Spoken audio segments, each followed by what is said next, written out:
में तुलसी की कथा प्रसिद्ध है कि विष्णु प्रिया लक्ष्मी जी ने एक ऋषि के शाप से माधवी की पुत्री तुलसी वृंदा के रूप में जन्म लिया। इसका विवाह असुर शंखचूड़ से हुआ। तुलसी वृंदा एक महान सती थी। उसके सतीत्व के प्रभाव से अत्याचारी असुर शंखचूड़ को कोई मार नहीं सकता था। अंत में शिवजी की आज्ञा से भगवान विष्णु ने शंखचूड़ असुर का रूप धारण किया और सती तुलसी का सतीत्व खंडित करके शंखचूड़ का वध किया। उसके बाद विष्णु तुलसी वृंदा के शाप से शालग्राम बने। तुलसी तो माता लक्ष्मी का ही अंश थी। इस शाप के निवारण के बाद तुलसी मैया ने भगवान विष्णु से विवाह किया और उनके साथ परम धाम को लौट गई। जो भी व्यक्ति तुलसी मैया की पूजा आराधना करता है, उसकी आरती गाता है, उसकी हर मनोकामना पूर्ण होती है। तुलसी माता की आरती में माता तुलसी के इसी रूप का वर्णन है।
जय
पूजा गोत्री संत अपार, पूजा गणपति सूरज सार। पूजा गोत्री संत अपार, पूजा गणपति सूरज सार। हे पूजा गोत्री संत अपार, पूजा गणपति सूरज सार। पूजा गोत्री संत अपार, पूजा गणपति सूरज सार।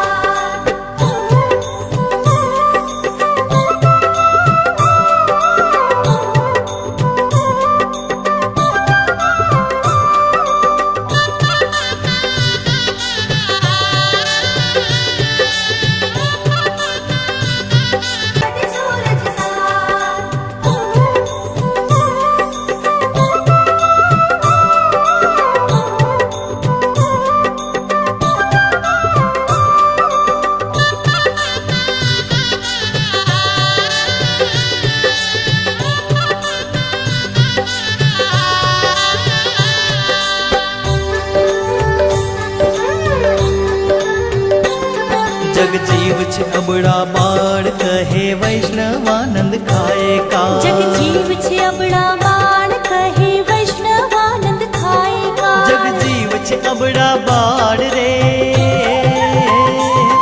जग जीव छे अबड़ा बाण, कहे वैष्णवानंद खाए काड़। पूजा गोत्री संत अपार, पूजा गणपति सूरज सार।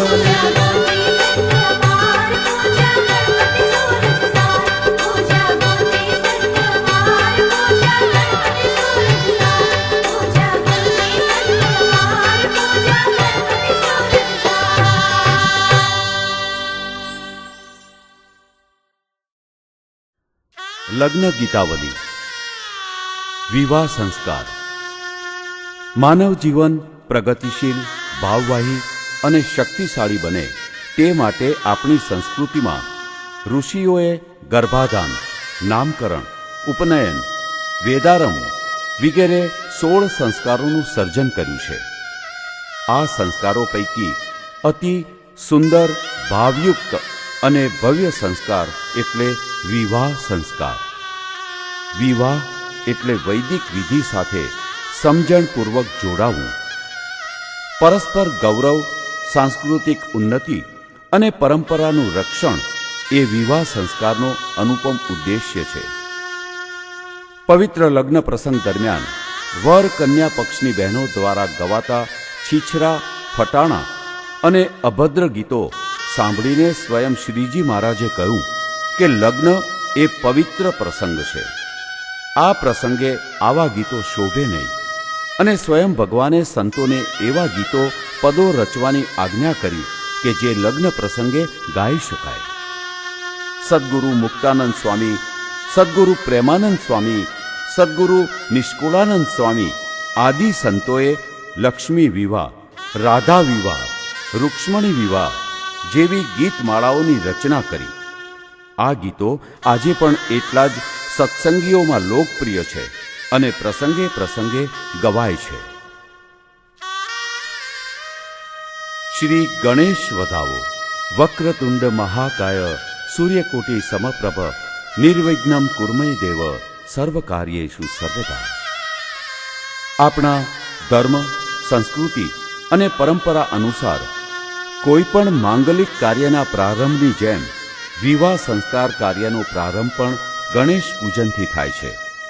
આ મંગળ પ્રસંગે કોઈ પણ પ્રકારનું વિઘ્ન ન આવે એવી પ્રાર્થના સાથે વિઘ્નહર્તા શ્રી ગણેશની સ્થાપના થાય છે.